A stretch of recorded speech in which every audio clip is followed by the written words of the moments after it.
l'exercice 4. Donc là, cette fois-ci, c'est un petit peu différent. Donc, on vous propose un triangle comme ça. En rectangle, comme d'habitude. Donc j'ai B, j'ai A, j'ai C. Donc là, ici, on me donne 25 mètres.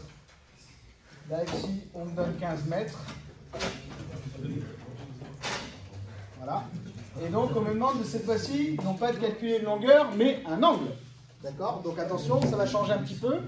Alors, au début, c'est toujours pareil, on fait l'analyse. Donc, je vois ici qu'au niveau de l'angle C, donc j'ai l'information sur le côté adjacent, j'ai l'information sur l'hypoténuse. Donc, vu que je n'ai pas l'information sur le côté opposé, tangente et sinus, on s'en occupe pas. D'accord? Par contre, du coup, c'est le cosinus qui va intervenir. Cosinus, c'est donc du coup c'est le côté adjacent donc, sur l'hypoténuse, donc c'est AC divisé par BC. Donc c'est équivalent donc, à dire que cosinus C, donc ça va faire 15 divisé par 25, d'accord? Et là ici, donc pour attraper l'angle C, il faut voir que l'angle C en fait il est prisonnier dans le cosinus. Donc du coup, alors si vous, évidemment sur la calculatrice, vous faites cosinus de 15 divisé par 25, ça sera faux du coup, parce que c'est pas ce qu'on cherche. Nous ce qu'on cherche c'est l'angle C. Donc pour libérer l'angle C qui est prisonnier dans le cosinus, donc sur votre calculatrice, vous avez une fonction pour ça, qui s'appelle soit cosinus moins 1, cos moins 1, ou bien arc cosinus, ou alors c'est marqué arc cos. Cette fonction-là, pour aller la chercher dans votre calculatrice, vous faites donc seconde et vous appuyez sur cosinus.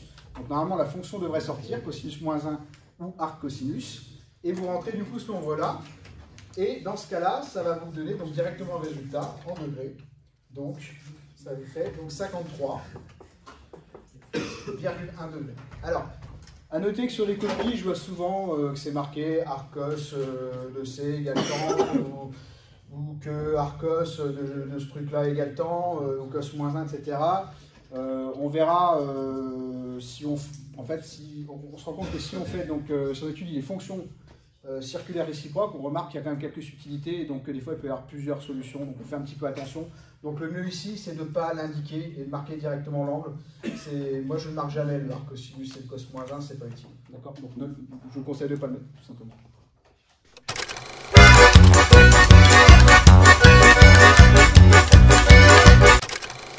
Je vais le faire là.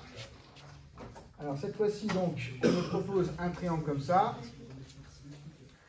Voilà, donc toujours ABC. Donc là cette fois-ci on me donne l'information AC, on me donne AB égale 5 et je dois chercher du coup l'angle B. Donc là du coup qu'est-ce qui se passe? Là cette fois-ci j'ai l'information donc par rapport à l'angle donc sur le côté opposé et sur le côté adjacent. Donc là il n'y a pas le choix. L'hypoténuse ne rentre pas en ligne de compte, donc on ne va pas pouvoir utiliser ni cosinus ni sinus. Donc on va obligatoirement utiliser donc la tangente. Alors, donc la tangente B, donc c'est égal du coup à côté opposé sur côté adjacent, AB. Donc là du coup c'est équivalent tangente B, donc est égal donc, à AC sur AB, donc 4 divisé par 5. Et là c'est pareil, donc vous allez chercher sur la calculatrice, donc la fonction arc-tangente, arc-tan ou tangente moins 1, d'accord, en faisant seconde tangente, normalement vous l'obtenez. Et du coup, alors ça vous fait donc un angle B qui vaut à peu près 38,7 degrés. D'accord? Voilà.